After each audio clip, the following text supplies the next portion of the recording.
నమస్తే friends, KS సిడ్స్కి స్వాగతం. నేను మీ సౌజన్య. ఈరోజు మనందరి all time favourite chicken pakoda చేయటం చూద్దామండి. పిల్లలు ఇష్టంగా తినటమే కాకుండా మళ్ళీ మళ్ళీ చేయమని అడుగుతారండి. అంత రుచిగా ఉంటుంది.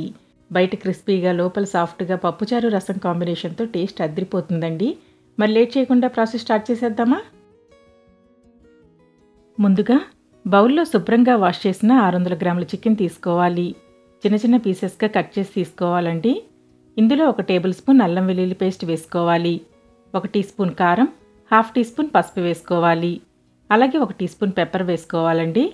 దీనితో పాటు 1 teaspoon garam masala, 1 teaspoon జీలకర్ర పొడి, 1 టీ స్పూన్ ధనియాల పొడి వేసుకోవాలి. అలాగే 1 టీ స్పూన్ ఉప్పు, పావు టీ స్పూన్ వంట సోడా వేసుకోవాలి. 4-5 పచ్చిమిరపకాయలు వేసుకోవాలండి. చిన్న చిన్న ముక్కలుగా కట్ చేసి వేసుకోవాలి. గుప్పెడు కరివేపాకు చిన్న ముక్కలుగా కట్ చేసి వేసుకోవాలి. అలాగే గుప్పెడు కొత్తిమీర సన్నగా తరిగి వేసుకోవాలి.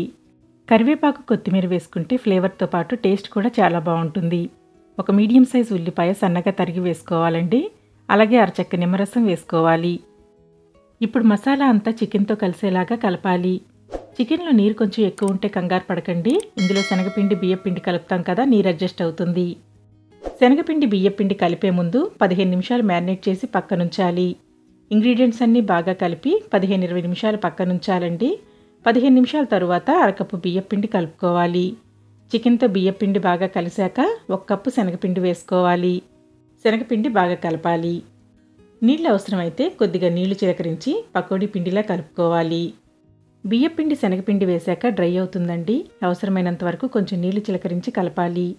నీళ్లు ఒకేసారి పోయకండి, జారుగా అవుతుంది. గట్టిగా పకోడీ పిండిలా కలుపుకోవాలి. ఇప్పుడు డీప్ ఫ్రైకి సరిపడా ఆయిల్ వేడి చేసుకోవాలి. ఆయిల్ వేడయ్యాక ఫ్లేమ్ని తగ్గించి మ్యారినేట్ చేసిన చికెన్ వేసుకోవాలి. ఒక్కొక్క పీస్ వేసుకోవాలండి. మొత్తం ఒకేసారి వేయకుండా ఒక్కొక్కటిగా వేసుకోవాలి. నూనెకి సరిపడా వేసుకొని మీడియం ఫ్లేమ్లో వేయించాలి. చికెన్ యాడ్ చేశాక నూనె వేడి తగ్గుతుందండి. ఫ్లేమ్ని మీడియంకి మార్చుకొని 5 నిమిషాలు వేయించాలి. మీడియం ఫ్లేమ్లో 5 నిమిషాలు వేయించాక హై ఫ్లేమ్లో 1 నిమిషం వేయించాలి. హై ఫ్లేమ్లో వేయించేటప్పుడు పకోడీ కలర్ బాగా డార్క్ అవుతుందండి. అలాగే పైన లేయర్ క్రిస్పీగా కరకరలాడుతుంది. వేగిన తర్వాత టిష్యూ మీద కానీ చిల్లులు గిన్నెలో కానీ తీసుకోవాలి. ఇలాగే మిగిలిన చికెన్ వేయించుకోవాలి. మీకు చికెన్ వేగలేదనిపిస్తే వేడి నూనెలో మరికొంచెం సేపు వేయించండి, సరిపోతుంది. ఇప్పుడు వేయించిన చికెన్ ప్లేట్లోకి తీసుకొని 1 టీ స్పూన్ చాట్ మసాలా వేసుకోవాలి. చాట్ మసాలా వేయటం వలన పకోడీ టేస్ట్ ఇంకా పెరుగుతుందండి. పకోడీ అంతా కలిసేలాగా కలుపుకోవాలి. దీనితో పాటు నూనెలో క్రిస్పీగా వేయించిన కరివేపాకు, పచ్చిమిరపకాయలు వేసుకోవాలి. ఇంతేనండి, పకోడీ రెడీ అయింది.